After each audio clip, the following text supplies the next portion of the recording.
Léo Drouin est un dessinateur, graveur, peintre et archéologue qui nous a laissé une œuvre gigantesque sur la région. Alphonse Terpero est photographe. Il nous propose des photos du Vieux-Bordeaux dès 1860. Je n'ai trouvé aucun portrait de Pierre-Émile Bernède. Il réalise de très nombreuses gouaches durant les travaux de 1865. Sous l'impulsion parisienne et du baron Haussmann, dans les années 1850 à 1870, les villes se transforment. Les élus bordelais prennent la décision de transformer le quartier de la cathédrale Saint-André et ainsi de créer un grand axe allant jusqu'à la Garonne, le cours d'Alsace-et-Lorraine. Ici devant nous, beaucoup de rues médiévales, ainsi qu'une grande partie du mur gallo-romain, demeuraient toujours pris dans les habitations. Ces trois artistes vont pour nous mémoriser ces bâtiments et ces rues qui vont dans quelques années disparaître à jamais. Sur ce dessin de Léo Drouin, au premier plan, on découvre la démolition du cloître de Saint-André. Du même auteur, une peinture où l'on entrevoit, au fond, la porte de Toscanan, elle aussi en cours de démolition.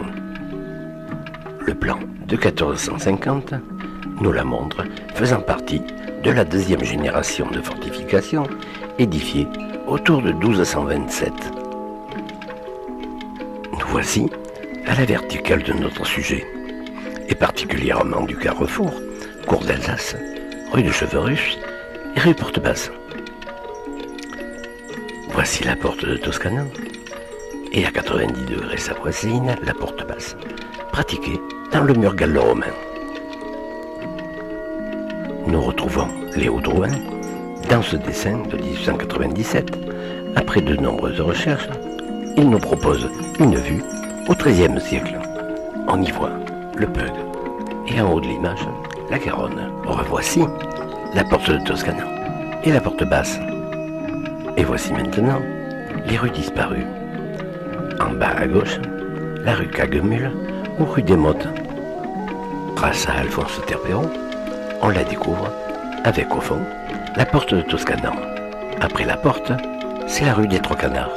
Puis, c'est la rue du Mu.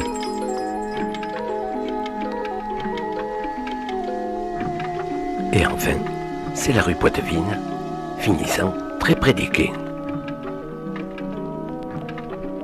De nouvelles rues font leur apparition, bien sûr le cours d'Alsace-et-Lorraine, et surtout dans les ex-Haussais, la rue du Four du Berger, un petit bout du cours Pasteur, et allant vers la Garonne, le cours Victor Hugo.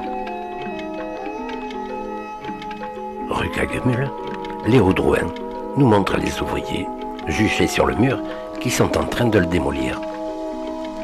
Cette fois-ci, c'est Pierre-Émile Bernède qui nous fait découvrir la même scène du même endroit.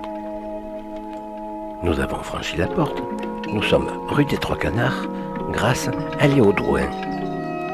Nous sommes au même endroit.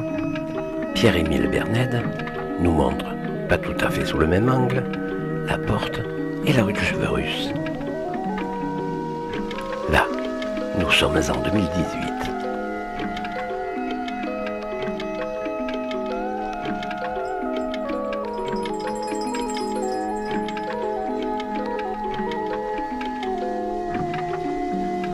Ce dessin est une reconstitution, autrement dit, une image virtuelle, créée par Léo Drouin.